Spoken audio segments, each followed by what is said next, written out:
The smoke over Dar es Salaam in October 2025 wasn't from cook fires. It was the smell of burning tires and broken dreams.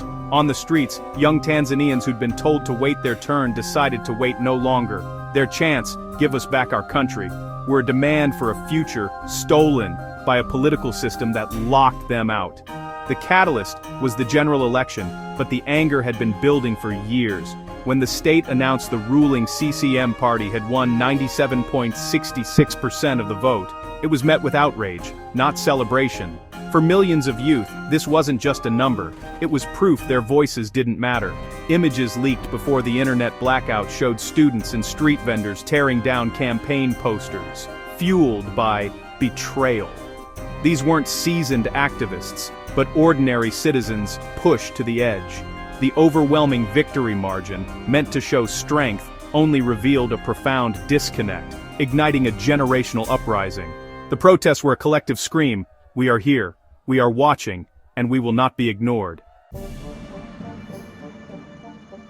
The October 2025 crisis was set long before the first vote was cast. The election was political theater, its ending scripted by the ruling CCM and President Samia Suluhu Hassan. Months before, opposition was dismantled through legal maneuvers and intimidation. Tundu Lissu, the main opposition's vice chairman, was arrested on dubious charges, sending a chilling message to dissenters. Other opposition figures were disqualified on technicalities, and Chadema, the largest opposition party, was barred after refusing to legitimize a rigged process. The field was cleared, leaving only minor parties to compete in a hollow contest.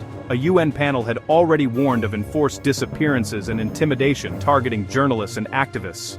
Over 200 such cases since 2019 painted a grim picture of state repression. For ordinary citizens, the message was clear: stay silent. For the youth, it was a lesson in how power is protected. The election was never about ideas, it was about control.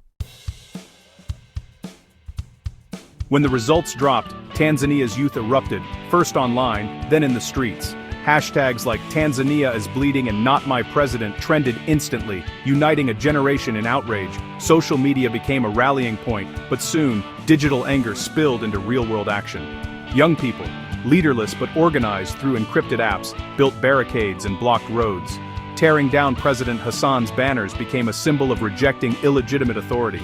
Their chants, give us back our country, were raw, unfiltered demands for agency.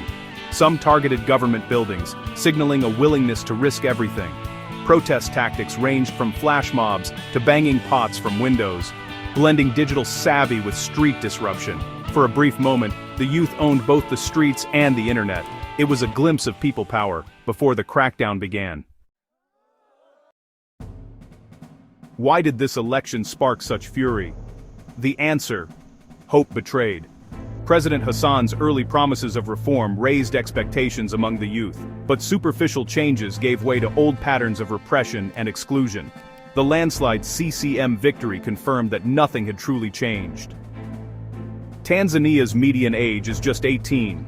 This is a young, globally connected generation.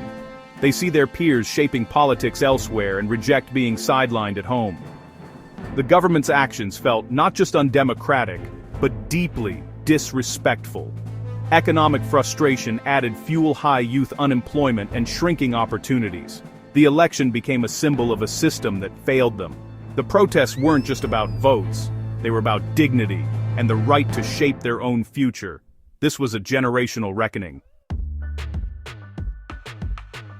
Amid the chaos, a new influence emerged. Echoes from Burkina Faso's revolution. Captain Ibrahim Traoré, who seized power in Ouagadougou, became an unlikely icon for Tanzanian youth. His message of Pan-African self-reliance and anti-imperialism resonated with their own frustrations. Slogans like "Our land, our voice" mirrored Traoré's rhetoric, spreading through TikTok and Telegram. For many, Traoré symbolized authentic, bold leadership, something they felt was missing at home. The contradiction: Traoré came to power by coup, yet inspired demands for democracy. But for Tanzania's youth, the message mattered more than the method, a call for dignity and a future they could claim. The government's response was swift and brutal. A nationwide curfew emptied the streets, enforced by security forces. The internet went dark. Organizers were cut off, and the world was left guessing. The blackout crippled protest coordination and silenced the digital roar. Armored vehicles and soldiers flooded city centers, escalating the crackdown. Security forces used tear gas, rubber bullets, and live ammunition to disperse crowds. President Hassan defended the crackdown as necessary to restore order, dismissing the protests as chaos. For protesters, her words justified violence and erased their grievances. The state abandoned any pretense of dialogue, relying solely on force. The brief moment of people power was crushed under the weight of the state. The iron fist had fallen. In the blackout silence, truth became a battleground. The government claimed minimal casualties, insisting on restraint, but the UN confirmed at least 10 deaths, and opposition sources claimed hundreds. Diplomatic leaks suggested the real toll was far higher, possibly over 500. Hospitals were overwhelmed and families were denied information or bodies.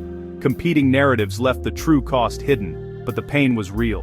The state controlled not just the streets, but the memory of what happened.